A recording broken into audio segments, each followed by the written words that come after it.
தடம் இருக்குது, கழுத்துல ஒரு கயிறை வச்சு இருக்குன்னு தடம் இருக்குது, கையில காயம் இருக்குது, உடல்ல நிறைய காத்துல ரத்தம் வந்துட்டு இருக்கு, வாயு வழியா ரத்தம் வந்துட்டு இருக்குது.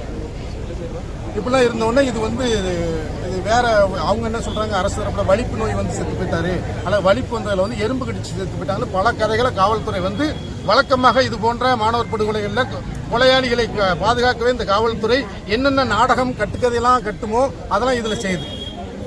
ஆனா இது அப்பட்டமான கொலை. அந்த அரசு தங்கும் விடுதியில போடிநாயக்கன் அரசு தங்கும் விடுதியில மாணவர் தங்கும் விடுதியில வந்து இதுக்கு முன்பு நிறைய சம்பவங்கள் இது போன்று நடந்ததாக அந்த பகுதி மக்கள் சொல்றாங்க. அப்ப நாங்க வந்து இது என்ன கேட்கிறோம் அப்படின்னா, இத இருக்கிற தடங்கள் எல்லாம் பார்க்கும்போது இது அப்பட்டமான படுகொலை. இந்த படுகொலையில எங்களுக்கு அந்த காவல்துறை மேல விசாரணை மேல எங்களுக்கு நம்பிக்கை கிடையாது. எங்களுக்கு சிபிசிஐடி விசாரணை வேண்டும். இந்த படுகொலையில் உள்ள குற்றவாளிகள் அனைவரும் கைது செய்யப்பட்டு சட்டத்தின் முன் நிறுத்தப்பட வேண்டும். இந்த படுகொலைக்கான உண்மையான காரணங்கள் எங்களுக்கு தெரிவிக்கப்பட வேண்டும். இது போன்ற படுகொலைகள் தமிழ்நாட்டில் நடக்காதவாறு இந்த படுகொலையில அரசு உறுதியான நடவடிக்கைகளை மேற்கொள்ள வேண்டும்னு நாங்கள் கோரிக்கை வைக்கிறோம். எல்லாரும் சேர்ந்து அவங்க பெற்றோர்கள், அந்த கிராமத்தினர், பல்வேறு சமூக அமைப்புகள் எல்லாரும் சேர்ந்து வைக்கிறோம். அரசியல் கட்சிகள் எல்லாருமே சேர்ந்து பொது கோரிக்கையா வச்சிருக்கிறோம். இது ஒரு மாணவர் படுகொலை, இதுக்கு நீதி வேண்டும்.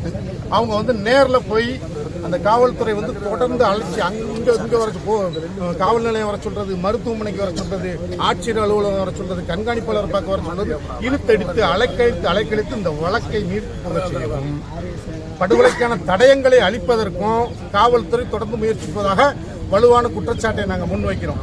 எங்களுக்கு இந்த காவல்துறை விசாரணையின் மீது நம்பிக்கையில் எங்களுக்கு சிபிசிஐடி விசாரணை உடனடியாக வேண்டும் அப்படிங்கிறது எங்களுடைய கோரிக்கை. அதற்காக உடலை வாங்க மறுத்து 5 நாட்களாக நாங்கள் போராடிக்கிட்டு இருக்கோம். பல்வேறு அமைப்புகளும் இணைந்து பொதுவான போராட்ட குழுவாக நிற்கிறோம். இங்க வந்திருக்க மாணவர் வந்து இந்த மாவட்டத்தை சேர்ந்தவர்.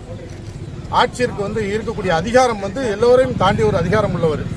அவர் இந்த மாவட்டத்தை சேர்ந்த ஒரு மாணவர் பாதிக்கப்பட்டிருக்கிறாரு, இதை படுகொலை வழக்கா மாத்துங்க, சிபிசிஐடிக்கு மாற்றுங்க மக்கள் கேட்கிறாங்க அப்படின்னு அரசுக்கு அழுத்தம் கொடுத்து இதை சிபிசிஐடிக்கு மாற்றுவதற்கு இந்த ஆட்சியர் எங்களுக்கு வந்து பரிந்துரை செய்யணும்.